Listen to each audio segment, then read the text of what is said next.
like, he unzips his pants, and I was like, are we really doing this? And then the turkey's like, wait, no, and then murders it. Pulls out a gun because the turkey also has a rifle for some reason. Yeah.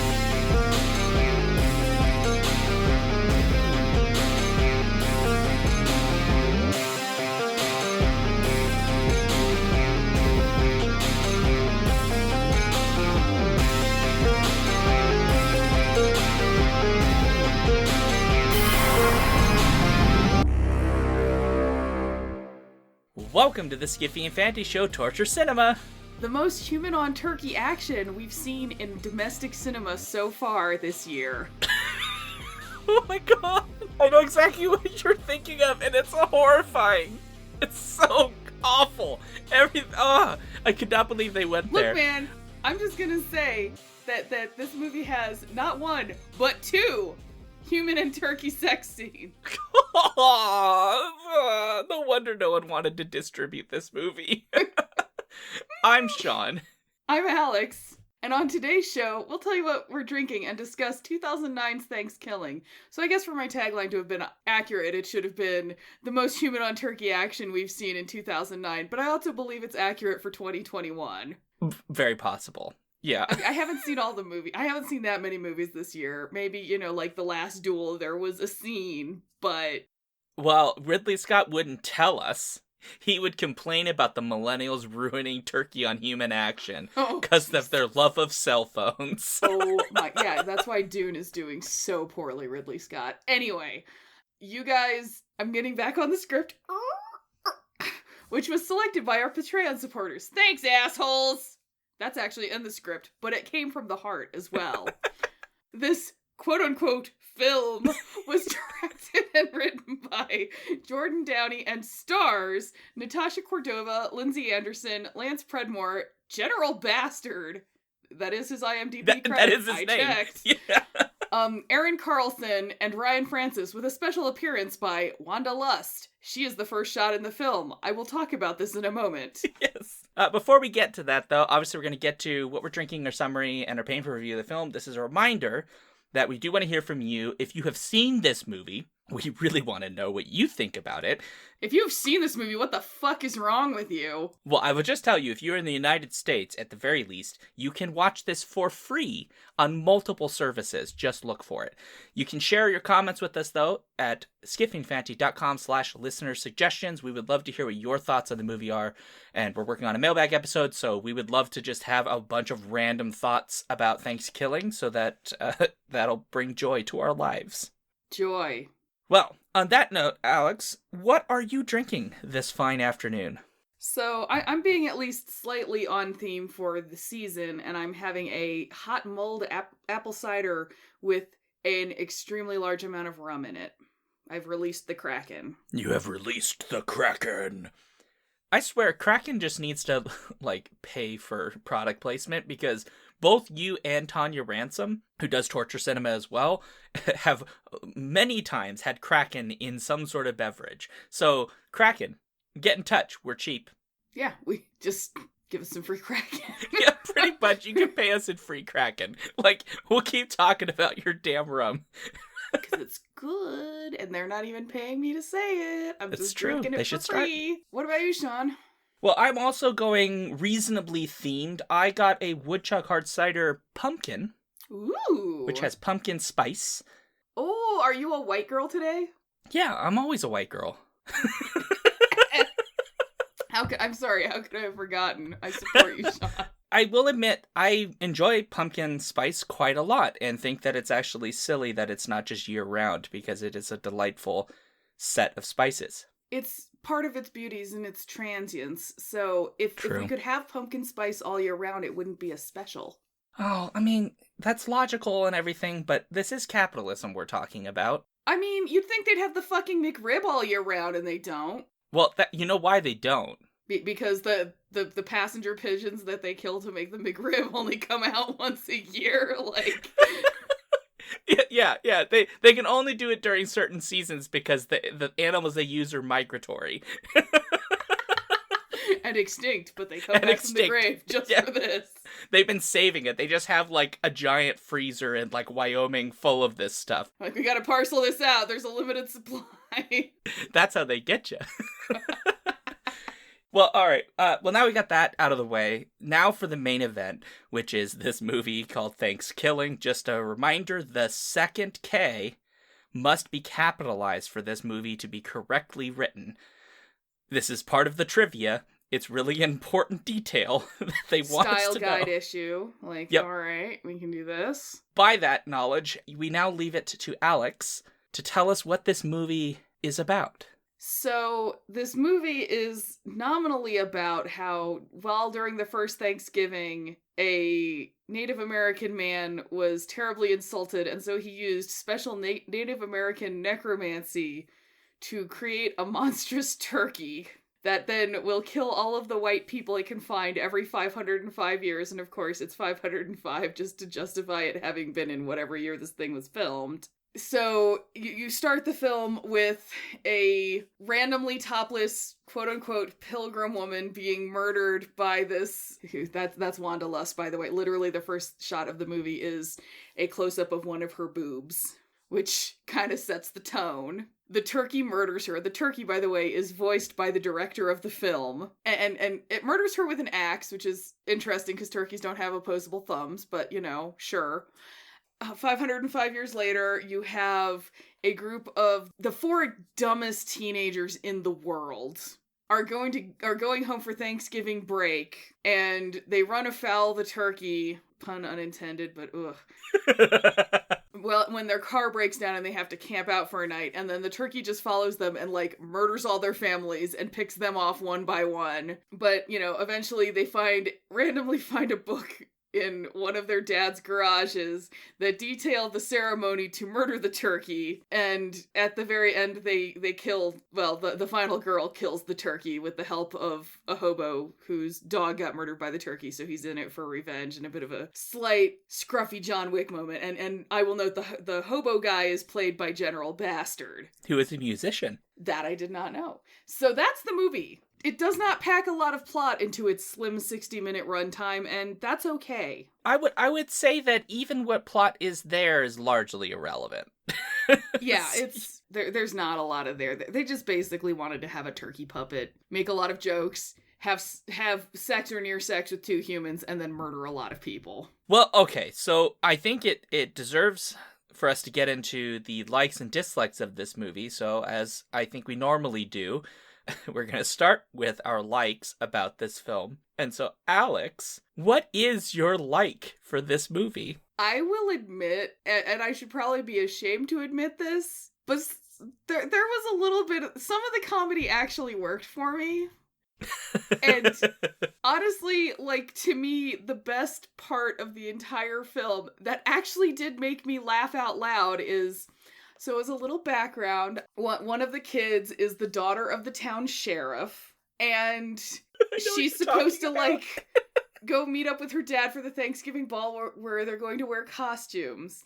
And so the turkey goes to the sheriff's house to murder him, presumably, but shows up at the door wearing a pair of, like, comedy, like, the plastic glasses and the nose and the mustache. And so the sheriff looks at him and believes, because the sheriff is about as smart as his daughter, he believes that the turkey is a little person. And at this point, the sheriff is also wearing his costume for the costume ball, which is like a weird fucking turkey costume. Yes. I don't know where they rented this. I have never seen one like it. It's kind of amazing. Honestly, if you go onto Tenor and like look for gifs of ThanksKilling, it's one of the ones that comes up. and the weirdness that you will see in that gif does not do this movie justice. No, it does not. So then you have this amazing scene of this man in a turkey costume and a turkey kind of in a man costume having an awkward conversation over coffee. and apparently it was a good enough... Hazelnut coffee, by the way. Yes, hazelnut. And apparently it was a good enough conversation that this murderous turkey was almost going to not murder the sheriff. Right. And I think it was, you know, like, the turkey got mad that it was hazelnut coffee, but was like, no, I'm not going to kill him, and started to leave. And then the sheriff made like a duck joke, at which point the turkey was like, fine, I'm just going to fucking do it, and murders the sheriff. And where's his face later? Okay, yes. And this is where, like, I actually laughed really hard, and it wasn't just because I was kind of drunk at that point. When next we see the kids, they arrive at the sheriff's house, and the turkey opens the door wearing the sheriff's face that he has peeled off and, like, stitched together in a sort of, like, horror movie prop leather face mask. And the daughter is just like, oh, hi, Daddy, and just kisses him on the cheek. And all of the kids are like, hi, Miss, Sheriff so-and-so, Mr. So-and-so. And one of them's kind of like, you look kind of different today. That's it. And then they're just like, oh, where's the garage? And they go to look for books, whatever. But like that little part there was actually beautiful, absurdist comedy.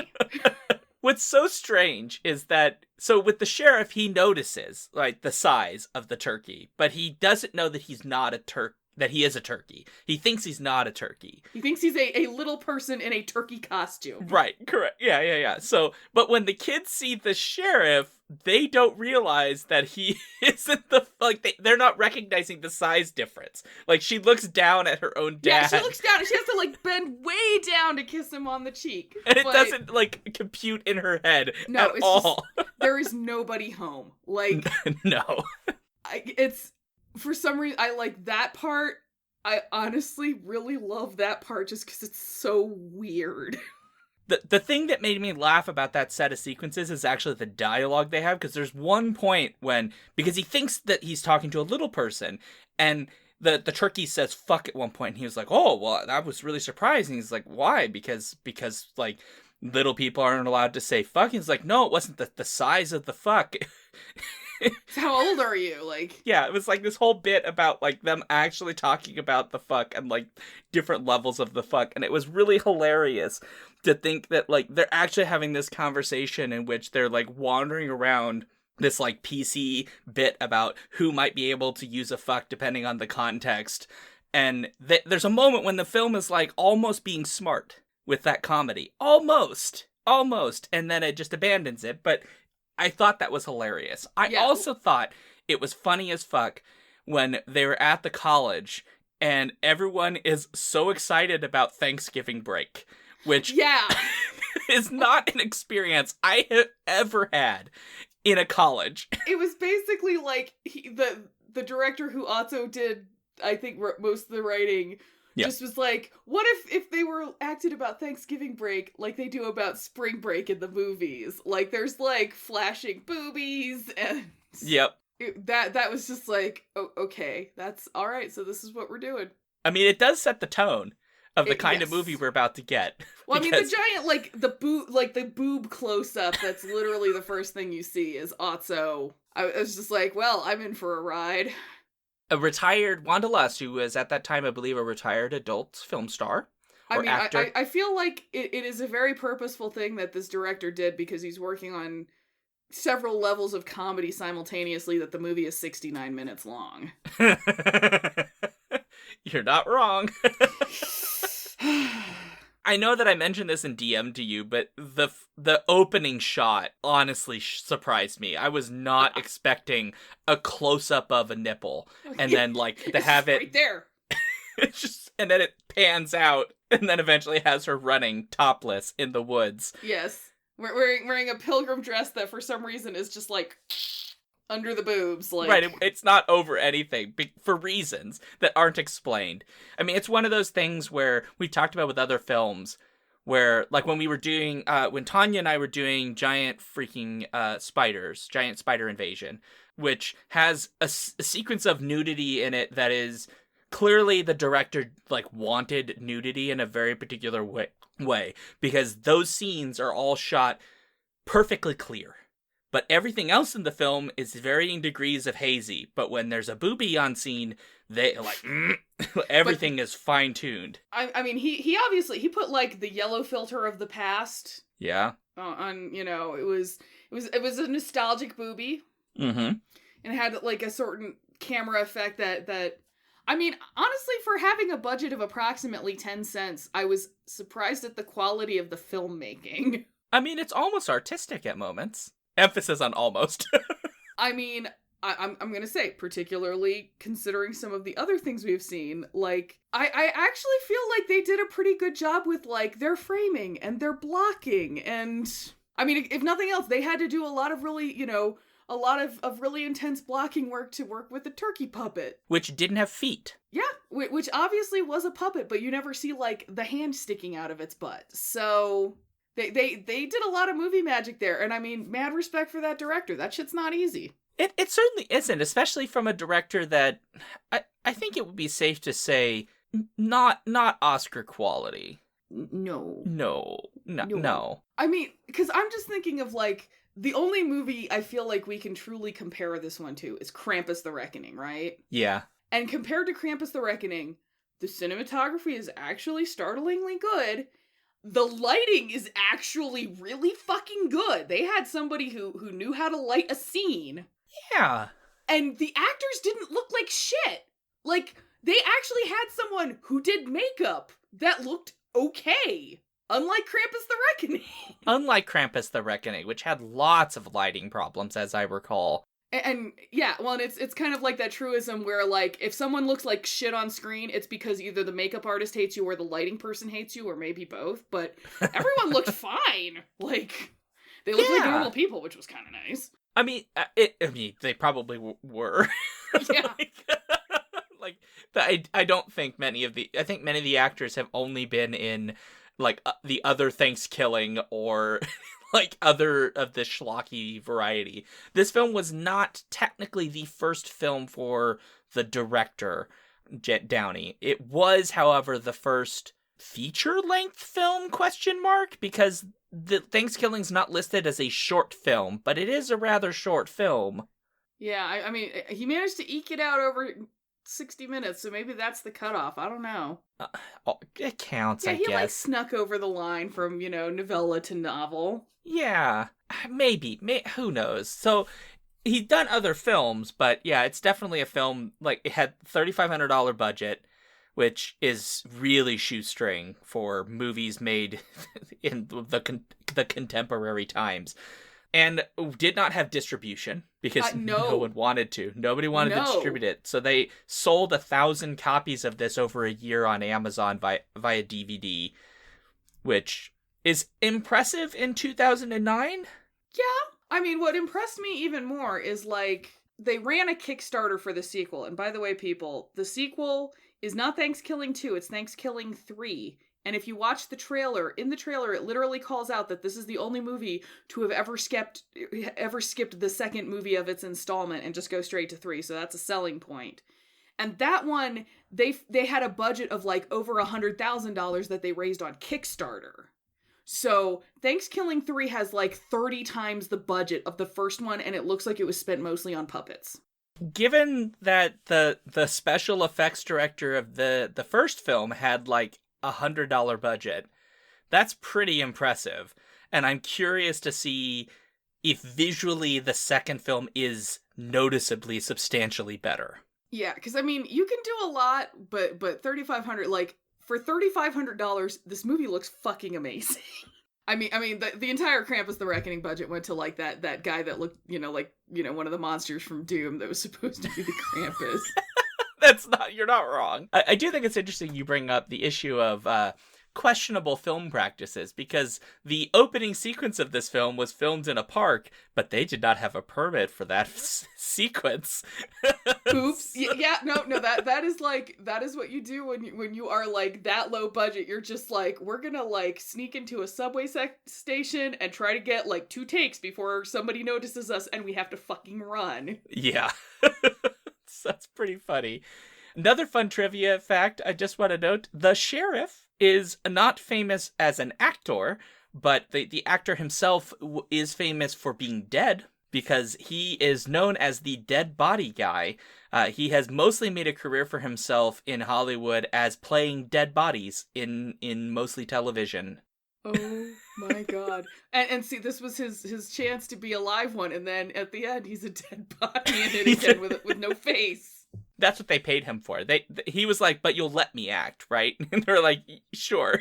They're like, here, we rented this turkey costume for $3. No, actually, they probably fucking bought it from Goodwill. Like, Pretty much. He probably didn't even. He just like, wear what you would normally wear. he already owned it. He was just like, but I have a turkey costume already. And they were like, a little weird, but keep going.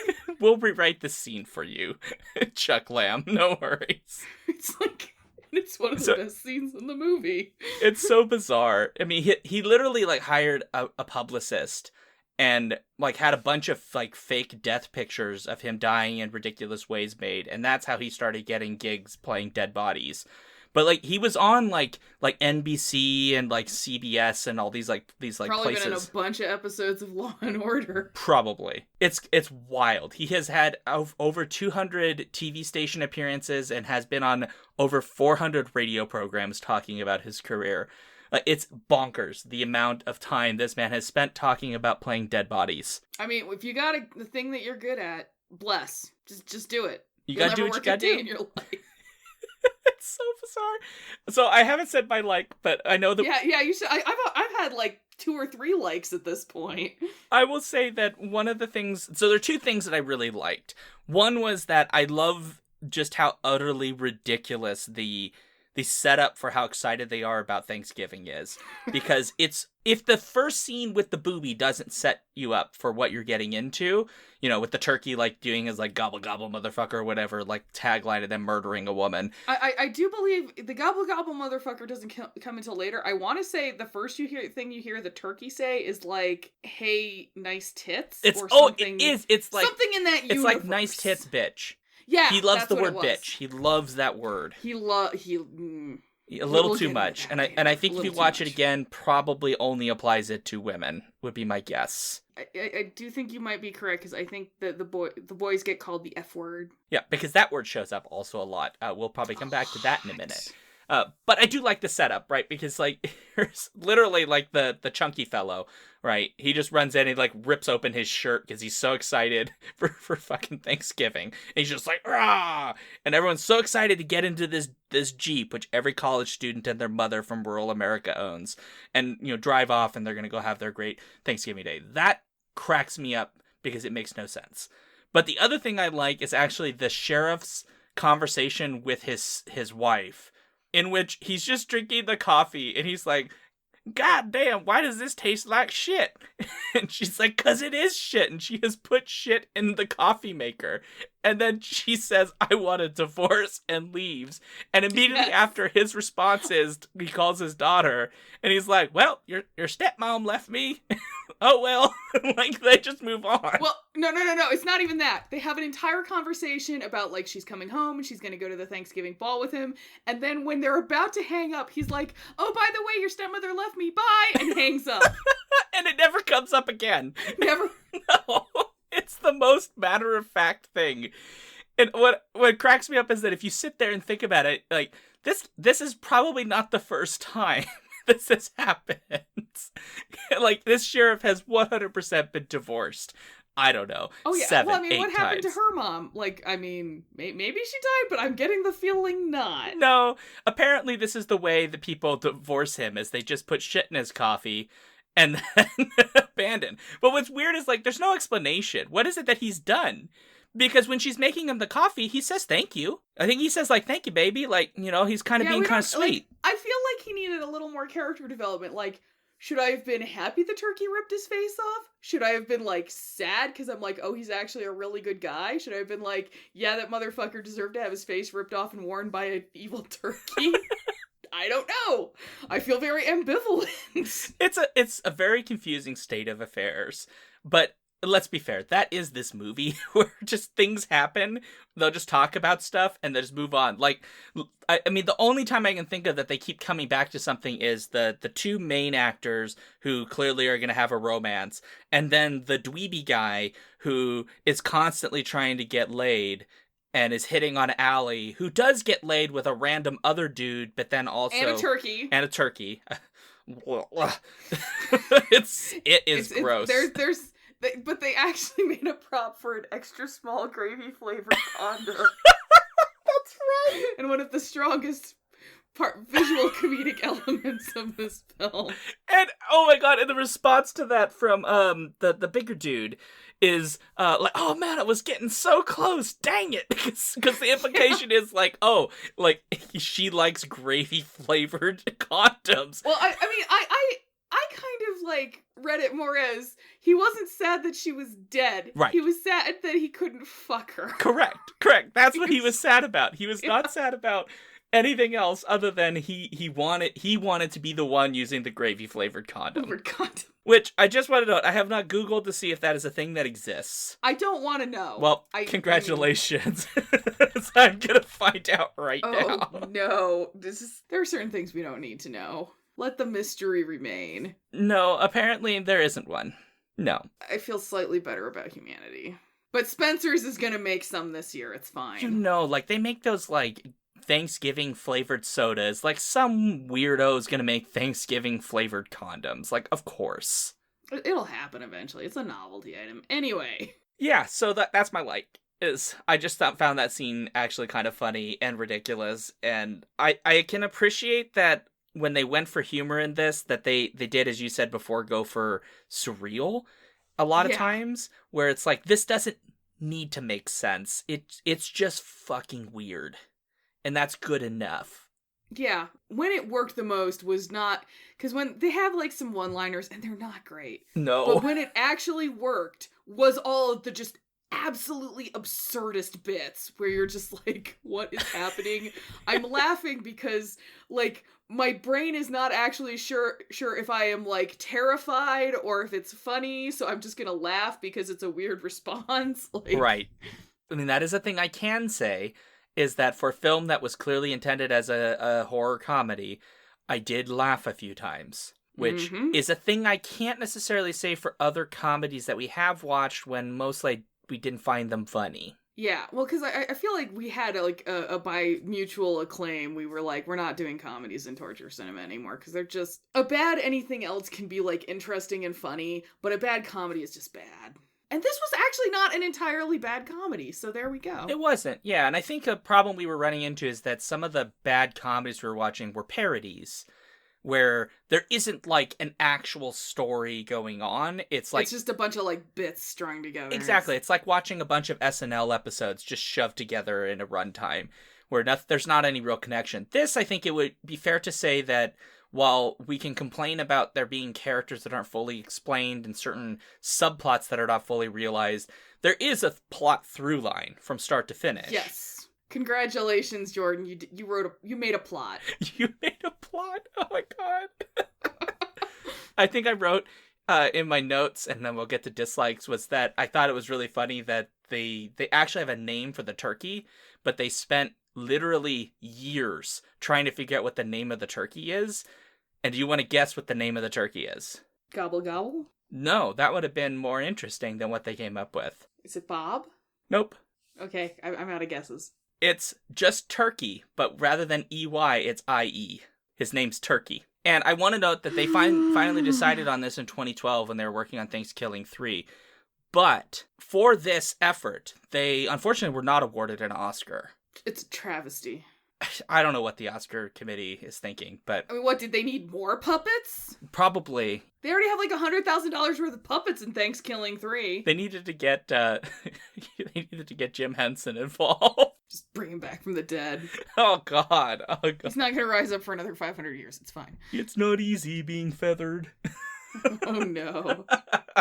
Okay, let's get to dislikes. So what, Alex, is your dislike? So, it's a pretty easy dislike where they had the fat character, which I was happy about because he's an actual fat character, but then all they do is make mean fat jokes. And that made me sad. Like, for example, I liked the fact that the fat guy was not a nerd. Because normally you get, like, the fat kid who's the nerd. But he was kind of like, you know, like kind of a bit of a good old boy jock.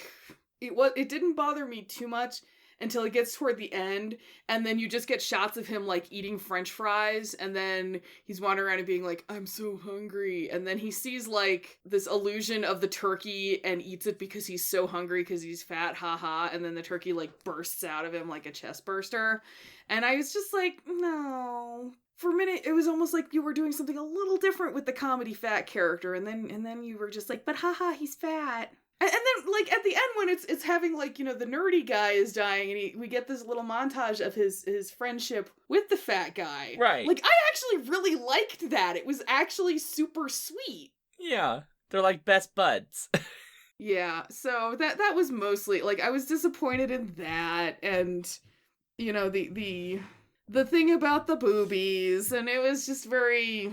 I mean, it would be safe to say that this film operates on multiple levels of either bigotry or cruelty that are unnecessary in order to get the points it wants to make across.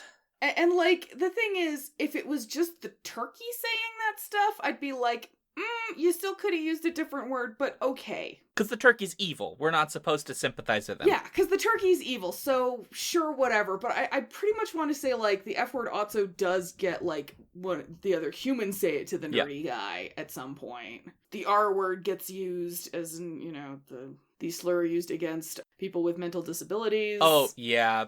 I think mostly from the turkey. That one was mostly from the turkey, Yeah. but, like, also the turkey really loves the word bitch. It's like, come on. A little bit too much. Yeah. It's not like Nightmare on Elm Street where Freddy occasionally says bitch. This was like almost every piece of dialogue. At some point the turkey says bitch. The issue is that they because they rely on these things, they want them to be like funny jokes. Like just calling someone a bitch, like that's not really funny. Like not really. But also it's sort of a thing where it's like it's not really, why is it part of the turkey's identity that he uses this language, right? It's not really a thing that's really thought about, right? This is the thing. If you watch this movie but missed the opening titty shot scene where a lot of this is explained, you'll miss that essentially this turkey is here because of like a Native American curse, which is a horror trope that I think it's trying to play on, where like, oh, you like went into a Native American graveyard and like all of a sudden everyone's cursed kind of thing. But there isn't anything about the turkey that's like rooted in that imagined history. And so it just becomes this creature that just says things that are offensive for the sake of saying them, instead of it being an integral part of like, this is bonkers that I'm having a conversation in which I want there to be an integral identity to the turkey. To the turkey puppet. The murderous turkey puppet. What the fuck am I saying? I mean, the turkey actually makes a point in the movie of mentioning this Native American curse and being like, I'm here to kill all of the white people. Which, I was like, did you just not find any actors who weren't white? Because that would have honestly been kind of a great scene where the turkey's like going in to murder someone like, you know, a person of Asian descent or a black person and been like, oh, wait, oh, no, I'm only here to kill white people. You carry on, sir or ma'am, and then just like... Yeah. This is not me being like, oh, horror needs to be PC or something, because, you know, that's just like a bullshit right-wing red herring anyway, but it's just kind of like, it's really lazy. Here it is, especially, because I feel like clearly they want the turkey in particular to be a little bit over the top, to have puns and like these, you know, to do a lot of what like the horror monsters do when they want to be a little comical, is to be like, oh, they're playing on words and stuff. But there's lots of like turkey-related puns that you could have used, but they kind of seem like they go for the low-hanging fruit of, like, let's have him say the F word, and let's have him, you know, call people bitch, and, like, use the R word, and, like, all of this stuff. Instead of being like, no, why isn't his thing, like, he could have said gobble gobble motherfucker a couple other times in this movie that would have had very different contexts. Like, I know we haven't talked about it yet very much, but there is a turkey on human sex scene. And let me just say, if he had said gobble gobble motherfucker at that moment, oh boy, that would have a very different meaning. There's the turkey on human sex scene, and then there's almost a human on turkey sex scene, which I actually also found slightly funny before it got really weird. It got a little bit extra weird, yeah. No, so there's like this scene where the turkey is like standing by the side of the road, and someone just like, a dude just pulls over to pick the turkey up like the turkey is a hitchhiker. And, you know, opens the door and is just like, ass, gas, or grass, no one rides for free. And the turkey is like, well, I don't have any money, so I guess it'll be ass. And the guy's like, oh, okay. Like, all right, I'm gonna fuck a turkey. Like, he unzips his pants, and I was like, are we really doing this? And then the turkey's like, wait, no, and then murders it. Pulls out a gun Yeah. because the turkey also has a rifle for some reason. Yeah. And then makes him call his daughter. Is like, call your daughter. Like, It's- and then murders him after he tells his daughter he's coming home. yeah. It was- It's so ridiculous. And then for reasons that aren't explained, he just jumps on top of the dead body and starts driving the car. But how the turkey manages to reach the pedals is not described. I mean, at that point, we're back to it's an absurd universe where, like, why would somebody pull over to pick a turkey up? And then be like, well, I guess I'll have sex with this turkey in payment for this ride I'm giving him. Like, okay. I can't believe we had this series of a conversation about this fucking movie. I mean, we're ridiculous. Like, we're seriously, like, having this movie, like, we should not be having a serious conversation. And yet here we are. And We're yet here we surreal. are. That's what's happening. The surreality of the situation has just imbued our lives. It absolutely has. Yeah. Oh god, guys, it's a weird movie. It is a weird movie.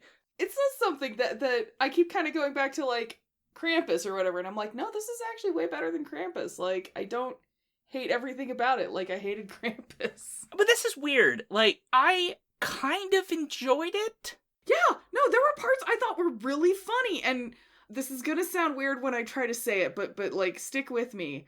Like, I thought the actors were actually pretty good because they were acting the characters that they were given, because the characters were all supposed to be idiots who were just utterly clueless. And so, like, on that level, it was not a bad movie, but ugh.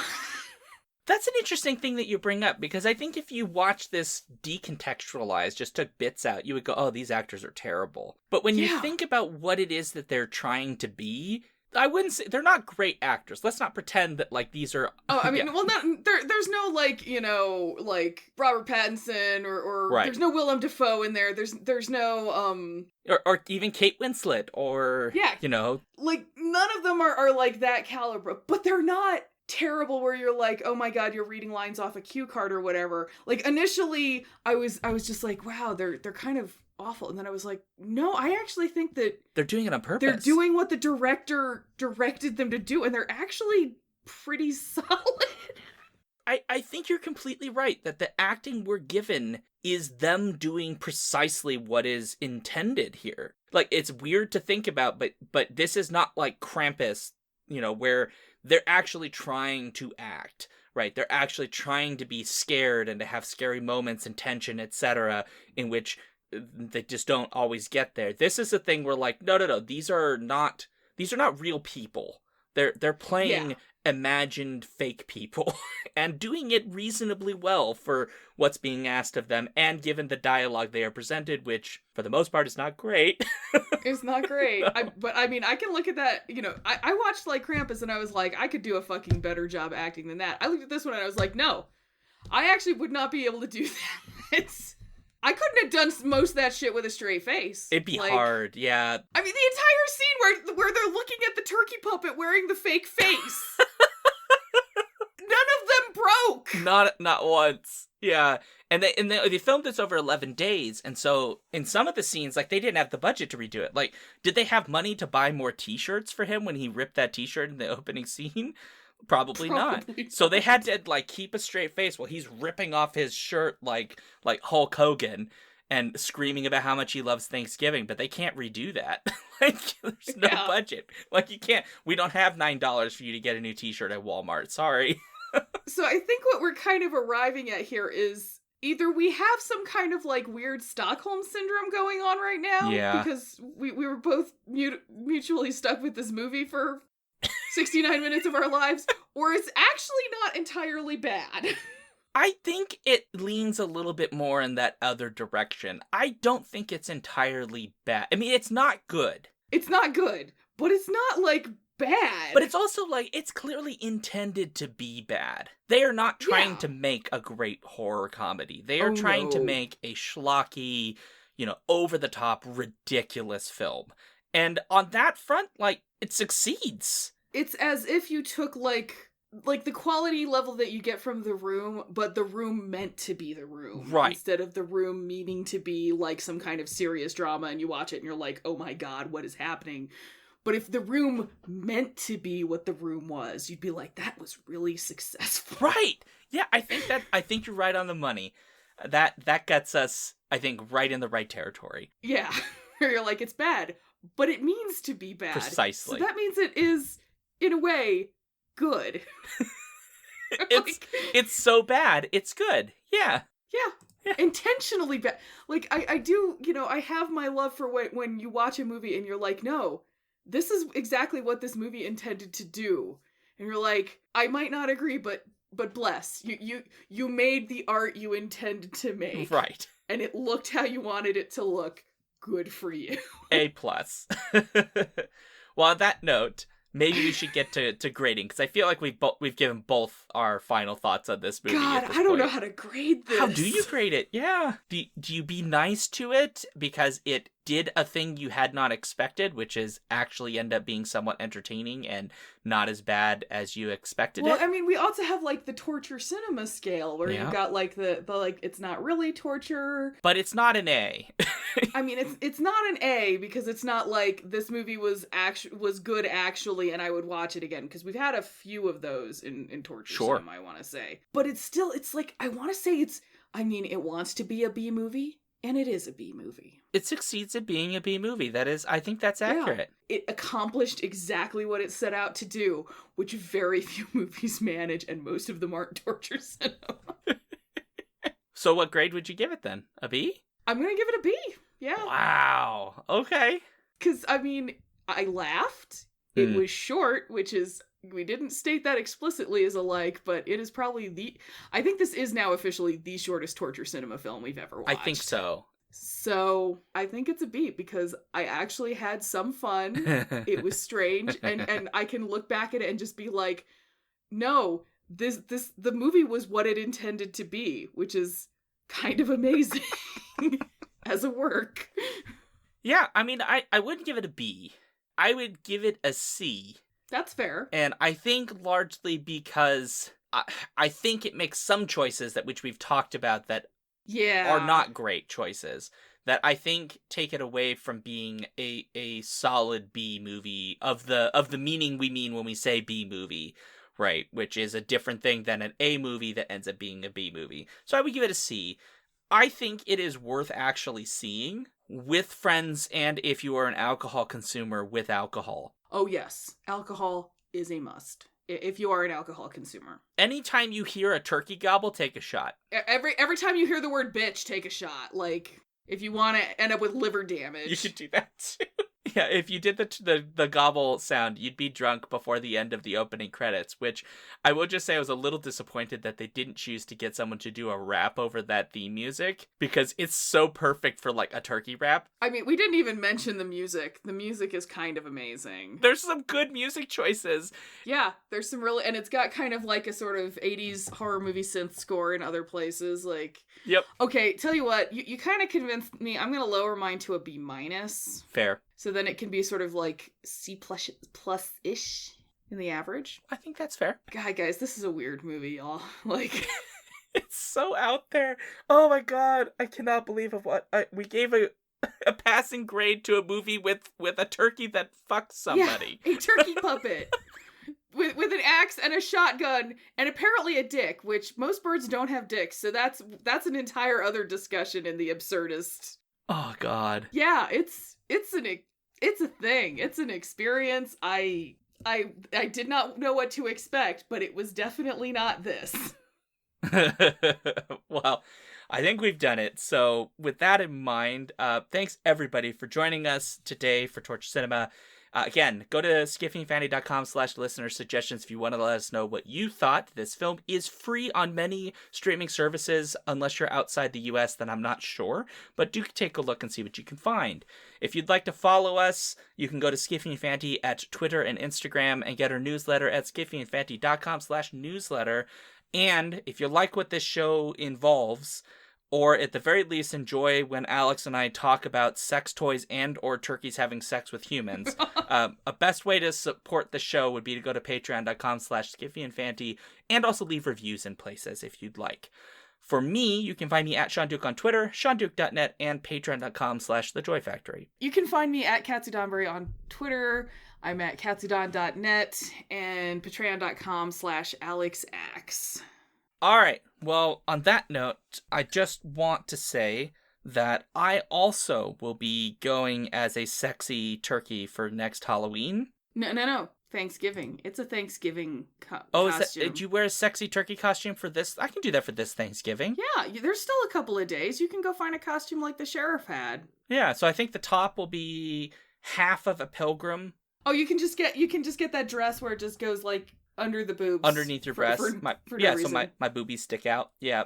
And then the bottom half will be a turkey bottom. Yeah. Best of both worlds. Which mysteriously hides both a rifle and an axe. Yes. As you do. As one does. Well, on that note, gobble gobble, motherfuckers. Awkward ending and scene. You're welcome, citizens. You're welcome.